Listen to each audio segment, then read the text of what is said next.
Segunda parte. Estava então na Alemanha, para onde a ocorrência das guerras, que lá ainda não terminaram, havia me chamado. E quando estava voltando da coroação do imperador para o exército, o começo do inverno reteve-me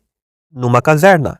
onde, não encontrando nenhuma conversa que me distraísse, e não tendo, aliás, felizmente, nenhuma preocupação nem paixão que me perturbasse, ficava o dia inteiro sozinho, fechado num quarto aquecido, onde tinha bastante tempo disponível para entreter-me com meus pensamentos. Entre esses, um dos primeiros foi a consideração de que frequentemente não há tanta perfeição nas obras compostas de várias peças e feitas pelas mãos de vários mestres, como naquela em que apenas um trabalhou. Assim, esse que os edifícios iniciados e terminados por um único arquiteto costumam ser mais belos e mais bem ordenados do que aqueles que muitos procuraram reformar, servindo-se de velhas muralhas que haviam sido construídas para outros fins. Assim, as antigas cidades, tendo sido no começo apenas ideias,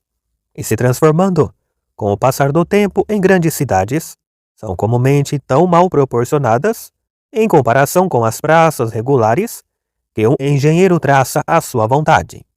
numa planície, e, embora considerando seus edifícios separadamente, neles encontremos a miúde tanta ou mais arte do que aqueles das outras. Entretanto, ao vermos como estão dispostos, um grande aqui, um pequeno ali, e como tornam as ruas curvas e desiguais, diríamos que é mais o acaso do que a vontade de alguns homens, usando da razão que assim os dispôs. E se considerarmos que sempre houve, no entanto, alguns funcionários encarregados de vigiarem os edifícios dos particulares, para fazê-los servir ao embelezamento público, reconheceremos como é difícil, ao se trabalhar apenas sobre as obras dos outros, fazer coisas muito bem acabadas. Assim imaginei que os povos que, tendo sido outrora semi-selvagens e tendo-se civilizado apenas pouco a pouco, foram fazendo suas leis, somente à medida que a incomodidade dos crimes e das querelas a isso os forçou, não poderiam ser tão bem policiados como aqueles que, desde o momento em que se reuniram, observaram as constituições de algum prudente legislador. Como é muito certo que o estado da verdadeira religião, cujos mandamentos Deus fez sozinho, deve ser incomparavelmente mais bem regulamentado que todos os outros. E para falar das coisas humanas, acredito que se Esparta foi outrora tão florescente, não foi por causa da bondade de cada uma de suas leis em particular, visto que muitas eram muito estranhas e até contrárias aos bons costumes, mas foi porque, tendo sido inventadas por um só indivíduo, todas tendiam ao mesmo fim. E assim pensei que as ciências dos livros, pelo menos aquelas cujas razões são apenas prováveis e que não têm nenhuma demonstração, sendo compostas e aumentadas pouco a pouco pelas opiniões de muitas pessoas diferentes, não se aproximam tanto da verdade quanto aos simples raciocínios que um homem de bom senso pode fazer naturalmente sobre as coisas que se lhe apresentam. E assim também pensei, por todos nós termos sido crianças antes de sermos homens, e por termos precisado ser governados muito tempo por nossos apetites e por nossos preceptores, frequentemente contrários uns aos outros, e porque uns e outros talvez nem sempre nos aconselhassem o melhor. É quase impossível que nossos juízos sejam tão puros e tão sólidos como teriam sido se tivéssemos tido inteiro uso de nossa razão desde a hora de nosso nascimento, e se tivéssemos sido conduzidos sempre por ela. É verdade que não vemos demolirem-se todas as casas de uma cidade só, com o propósito de refazê-las de outra forma e de tornar as ruas mais belas. Mas não é incomum vermos muitos mandarem derrubar as suas para reconstruí-las, e até por vezes a isso são obrigados quando elas correm o risco de cair por si mesmas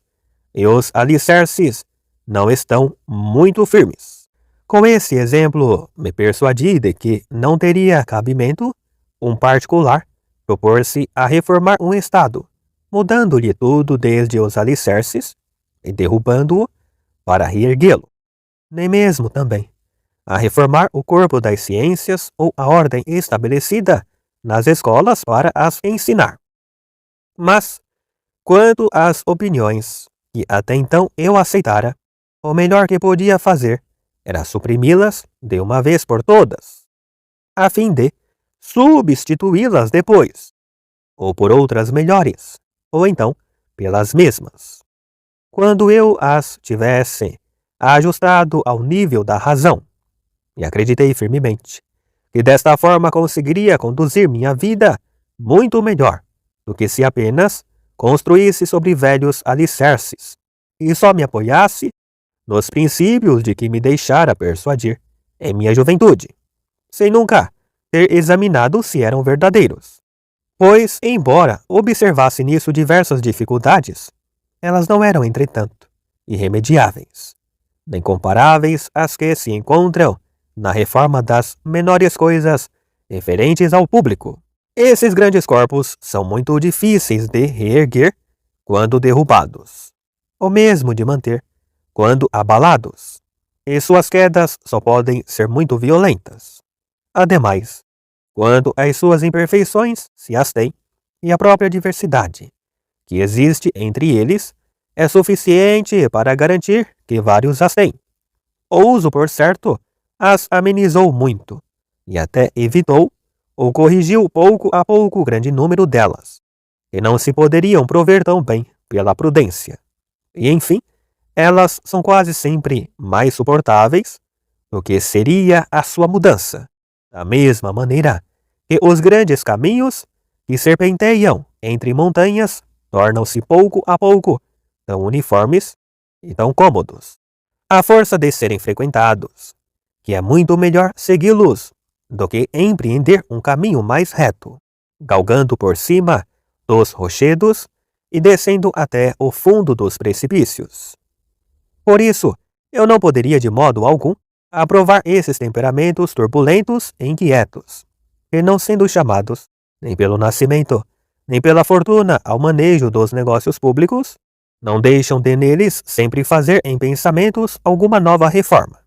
E se eu pensasse que houvesse a menor coisa neste escrito pela qual pudesse ser suspeito dessa loucura, ficaria contrariado por haver permitido sua publicação. Nunca meu propósito foi mais do que procurar reformar meus próprios pensamentos e construir um terreno que é todo meu. E se tendo minha obra me agradado bastante, mostro-vos aqui o seu modelo. Isto não quer dizer que queria aconselhar alguém a imitá-la. Aqueles a quem Deus melhor dotou de suas graças terão talvez propósitos mais elevados, mas temo que este seja ousado demais para muitos. A mera resolução de se desfazer de todas as opiniões, antes aceitas como verdadeiras, não é um exemplo que todos devam seguir. E o mundo compreende-se de certo modo de apenas duas espécies de espírito, aos quais ele não convém de modo algum, a saber, aqueles que julgando-se mais hábeis do que são, não conseguem impedir-se de fazer juízos precipitados, nem ter bastante paciência para conduzir ordenadamente todos os seus pensamentos.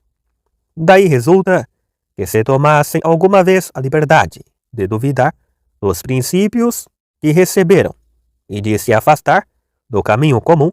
nunca poderiam manter-se no atalho que é preciso tomar para caminhar mais reto, e ficariam perdidos por toda a vida. e aqueles que tendo bastante razão ou modéstia para julgar que são menos capazes de distinguir o verdadeiro do falso do que alguns outros, por quem podem ser instruídos, devem antes contentar-se em seguir as opiniões desses outros do que procurar por si mesmos outras melhores. E quanto a mim, de certo faria parte do número destes últimos, se tivesse tido sempre apenas um mestre, ou se desconhecesse as diferenças que sempre existiram entre os mais doutos. Mas, tendo aprendido, já no colégio, que não se poderia imaginar nada de tão estranho e de tão pouco crível que não tivesse sido dito por algum dos filósofos. E depois disso, ao viajar, tendo reconhecido que todos os que têm sentimentos muito contrários aos nossos, nem por isso são bárbaros, nem selvagens, mas que vários usam tanto ou mais que nós a razão, e tendo considerado como o mesmo homem, com seu mesmo espírito, tendo sido criado desde a infância, entre franceses ou alemães, torna-se diferente do que seria se tivesse sempre vivido entre chineses ou canibais. E como até nas modas de nossas roupas, a mesma coisa que nos agradou há 10 anos, e que talvez nos agrade também daqui a menos de 10 anos. Parece-nos agora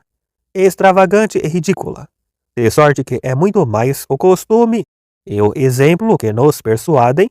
do que algum conhecimento certo. E não obstante, a pluralidade de opiniões não é uma prova que valha para as verdades um pouco difíceis de descobrir, porque é muito mais verossímil que um só homem as tenha encontrado do que um povo inteiro. Eu não podia escolher ninguém cujas opiniões parecessem preferíveis às dos outros, e achei-me como que forçado a empreender conduzir-me a mim mesmo. Mas, como um homem que caminha sozinho e nas trevas, resolvi caminhar tão lentamente e usar tanta circunspecção em todas as coisas, que, embora só avançasse muito pouco, pelo menos evitaria cair. Nem quis começar a rejeitar totalmente nenhuma das opiniões que outrora conseguiram insinuar-se em minha crença sem terem sido nela introduzidas pela razão. Antes, que tivesse empregado bastante tempo em projetar a obra que estava empreendendo e em buscar o verdadeiro método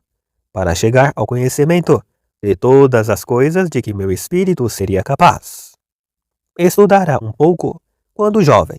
entre as partes da filosofia, a lógica,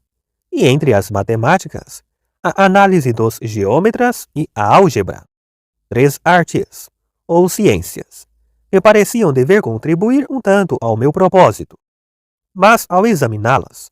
atentei que, quanto à lógica, seus silogismos e a maior parte de suas outras instruções servem mais para explicar aos outros as coisas que se sabem, ou mesmo como a arte de Lúlio, para falar sem discernimento daquelas que se ignoram, do que para apreendê-las. E embora ela contenha efetivamente preceitos muito verdadeiros e muito bons, existem misturados a eles tantos outros que são nocivos ou supérfluos, que é quase tão difícil separá-los quanto tirar uma Diana ou uma Minerva de um bloco de mármore que ainda não está esboçado. Depois, quanto à análise dos antigos e à álgebra dos modernos, além de só se estenderem a matérias muito abstratas e que parecem de nenhuma utilidade, a primeira está sempre tão restrita à consideração das figuras que não pode exercitar o entendimento sem fadigar muito a imaginação. E na última ficamos tão sujeitos a certas regras e a certos sinais, que dela se fez uma arte confusa e obscura, que embaraça o espírito, ao invés de uma ciência que o cultive. Foi isto que me levou a pensar que cumpria procurar algum outro método, que, compreendendo as vantagens desses três fosse isento de seus defeitos. E como a multiplicidade de leis frequentemente fornece desculpas aos vícios, de modo que um Estado é muito mais bem regrado quando, tendo pouquíssimas leis, elas são rigorosamente observadas. Assim, em vez desse grande número de preceitos de que a lógica é composta, acreditei que me bastariam os 4 seguintes, contanto que tomasse a firme e constante resolução de não deixar uma única vez de observá-los. O primeiro era de nunca aceitar coisa alguma como verdadeira, sem que a conhecesse evidentemente como tal. Ou seja, evitar cuidadosamente a precipitação e a prevenção, e não incluir em meus juízos nada além daquilo que se apresentasse tão clara e distintamente a meu espírito, que eu não tivesse nenhuma ocasião de pô-lo em dúvida. O segundo, dividir cada uma das dificuldades que examinasse em tantas parcelas, quantas fosse possível e necessário para melhor resolvê-las. O terceiro, conduzir por ordem meus pensamentos, começando pelos objetos mais simples e mais fáceis de conhecer, para subir pouco a pouco, como por degraus, até o conhecimento dos mais compostos, e supondo certa ordem, mesmo entre aqueles que não se precedem naturalmente uns aos outros. E o último, fazer em tudo enumerações tão completas e revisões tão gerais, que eu tivesse certeza de nada omitir. Essas longas cadeias de razões tão simples e fáceis, de que os geômetras costumam servir-se para chegar às suas mais difíceis demonstrações,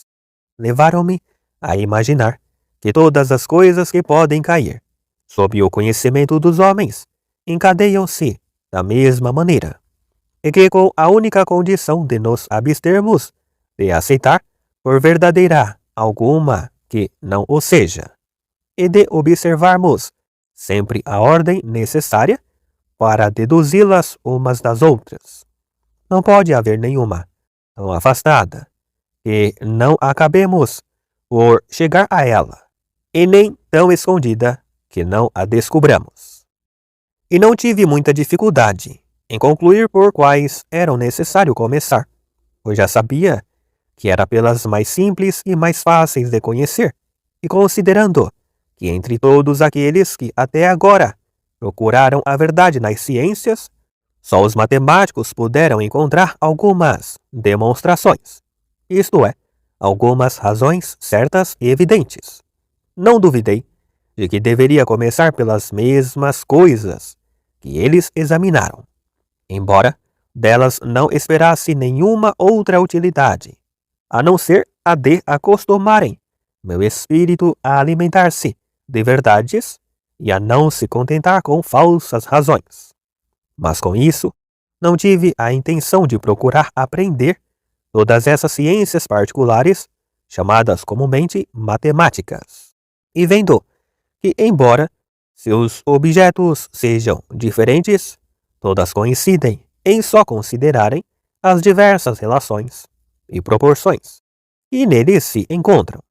pensei que era melhor examinar somente essas proporções em geral, supondo-as apenas nas matemáticas que servissem para tornar-me seu conhecimento mais fácil. Mesmo assim,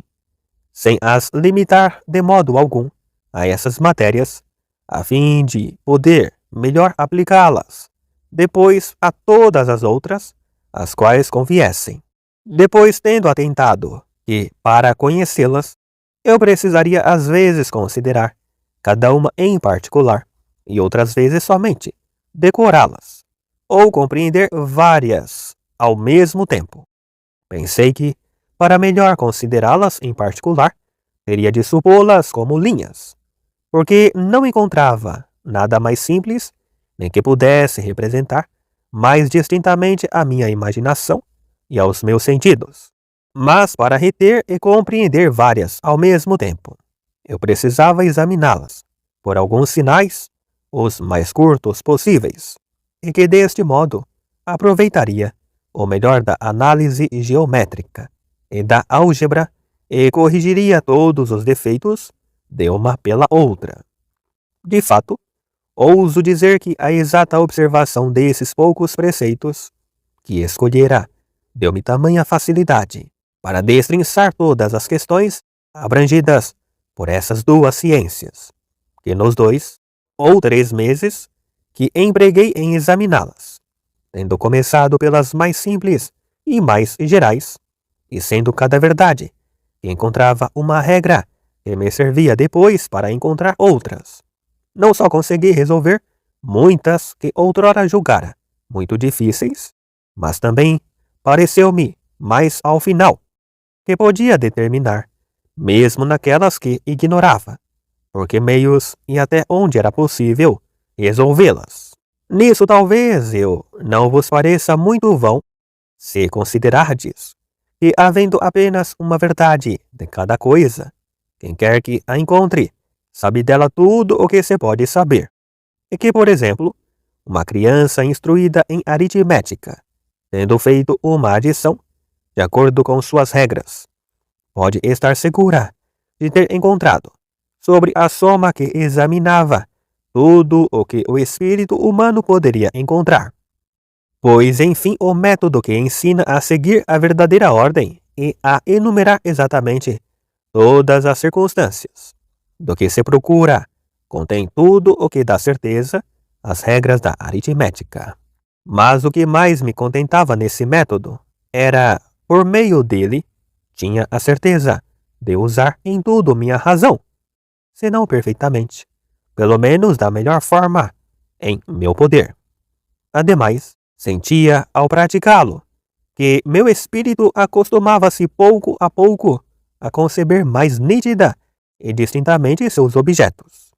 e que, não tendo sujeitado a nenhuma matéria particular, prometia aplicá-lo tão utilmente às dificuldades das outras ciências, como o fizera as da álgebra. Não que por isso ousasse logo empreender o exame de todas as que se apresentassem, mesmo porque isto seria contrário à ordem que ele prescreve. Mas, tendo percebido que todos os seus princípios deviam ser extraídos da filosofia, na qual eu ainda não encontrava nenhum princípio seguro, pensei que era preciso, antes de mais nada, empenhar-me em nela estabelecê-los, e que, sendo isso a coisa mais importante do mundo, em que a precipitação e a prevenção eram o que mais se tinha a temer, eu não devia realizar essa empreitada antes de ter atingido uma idade bem mais madura que os 23 anos que eu tinha então. E antes de ter empregado muito tempo preparando-me para isso, tanto desenraizando de meu espírito todas as más opiniões que recebera até então, quanto acumulando muitas experiências que seriam mais tarde a matéria de meus raciocínios, e exercitando-me sempre no método que me prescrevera, a fim de nele afirmar-me cada vez mais.